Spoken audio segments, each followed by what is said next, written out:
Hello friends, இன்றைக்கி லஞ்சுக்கு நான் என்ன செய்ய போகிறேன்னா சிக்கன் ஃப்ரைட் ரைஸ் தான் செய்ய போகிறேன்.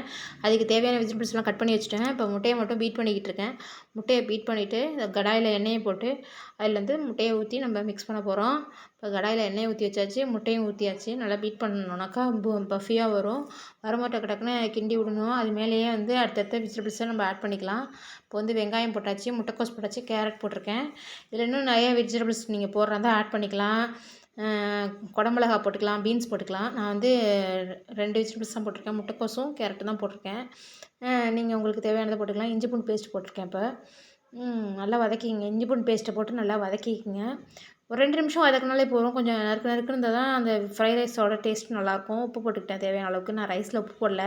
அதனால் இதில் வெங்காயம் போடும்போது இந்த வெஜிடபிள்ஸோட போட்டு நல்லா மிக்ஸ் பண்ணால் நல்லாயிருக்கும்னு நான் இதில் போட்டுக்கிட்டேன். கரம் மசாலா போட்டிருக்கேன், சாட் மசாலா போட்டிருக்கேன், மிளகுத்தூள் போட்டிருக்கேன். நல்லா மிக்ஸ் பண்ணிக்குவோம் இதெல்லாம். இப்போ நெக்ஸ்ட்டு மிக்ஸ் பண்ணோடனே சோயா சாஸு, டொமேட்டோ சாஸ் போட்டு மிக்ஸ் பண்ணியாச்சு. ரைஸை போட்டோடனே ஒர்க் ஆல்ரெடி முடிஞ்சிருச்சு. நான் சிக்கன் தனியாக பொரித்து வச்சுருக்கேன் ரெடியாக.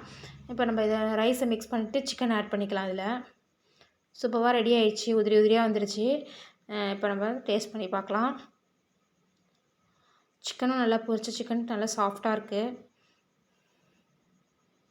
சூப்பராக இருக்குது. நம்ம கடையில் வாங்குறத விட நம்ம வீட்டில் செய்கிறது ரொம்ப ஹெல்த்தியாகவும் இருக்கும். நம்ம அஜினோமோட்டோ அது இதுன்னு போடாமல் நல்லாவே இருக்கும். சூப்பராக வந்திருக்கு. Okay friends, tata, bye bye.